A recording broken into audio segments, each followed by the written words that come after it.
ক্ষমতাচ্যুত প্রধানমন্ত্রী শেখ হাসিনা এবং তার স্বরাষ্ট্রমন্ত্রী আসাদুজ্জামান খান কামালের নির্দেশেই মারণাস্ত্র ব্যবহার করে আন্দোলনকারীদের হত্যা করা হয়েছিল।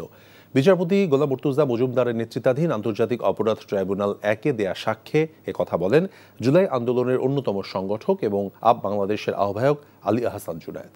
এ সময় তাকে জেরায় নির্বাচিত সরকার উৎখাতে সূক্ষ্ম পরিকল্পনা এবং ষড়যন্ত্রের অভিযোগ আনেন আসামি পক্ষের আইনজীবী, যা নাকচ করে দেন জুনায়েদ।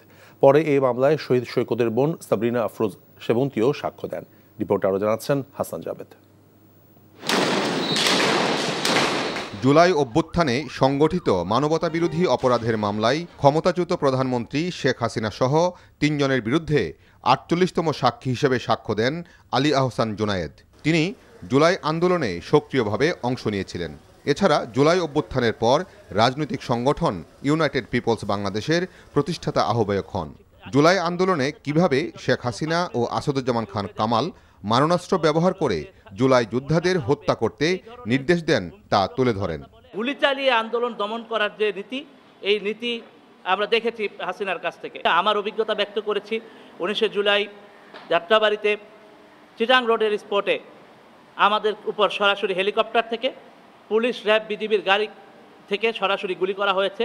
সেখানে অন দ্য স্পটে আমি নিজের চোখে 20 থেকে 25 জনকে পড়ে যেতে দেখেছি।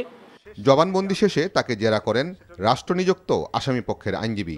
এ সময় তিনি বলেন, দীর্ঘদিনের নীল নকশার অংশ হিসাবে সরকারকে উৎখাত করা হয়। সে আন্দোলন ছিল অবৈধ এবং বৈধ সরকারকে উৎখাতের জন্য।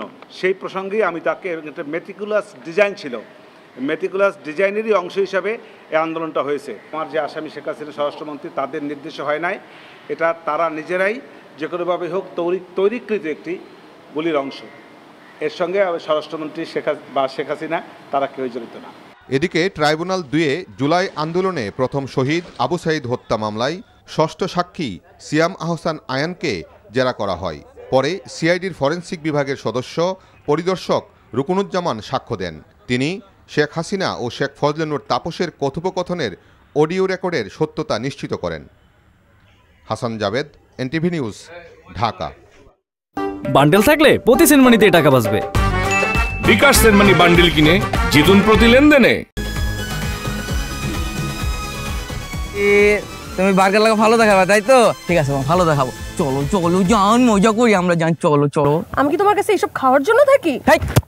তুমি যে প্রত্যেকদিন রেস্টুরেন্টে যাও, হ্যাঁ, ইচ্ছা মতো খাওয়া দাওয়া করে সেলফি দিয়ে তোলো, মানুষের টাকা বুঝি না, আমি সবই বুঝি। খালি মানে একটা খালি বের করো বুঝে টাকা দিয়ে দিব। জীবনে তো একটা দিনও তো টাকা দাও না। হ্যাঁ, একদিন যে তুমি তো থাকো একটা হোস্টেলের মধ্যে, আমিও তো হোস্টেলে থাকি। তুমি যে হোস্টেলে একদিন পোলা পানি যে ঘোরাও, যে ফ্রেন্ড যাবো নাকি, বুঝি না আমি সবই তো বুঝি।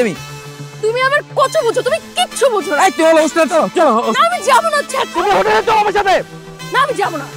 এই তুই গেলে যাবি না, গেলে তুই ফোন যা, তাহলে যা। আর চেষ্টা করতে আইছিস তুই, এক চেষ্টা আমার চেষ্টা কর। বাগান দে ফাউল জানি করেন কে। আজকালকার মাঠে পড়াইতে এত যে পের আমার হুদাই টাইম দেখাইলো। একদম ঠিক বলছেন। হ্যাঁ, আজকালকার দিনে হোটেল নিয়ে যে এত প্যারা, ভালোই লাগে না এত প্যারা লিখতে। তাই তো দেখলাম এতক্ষণ।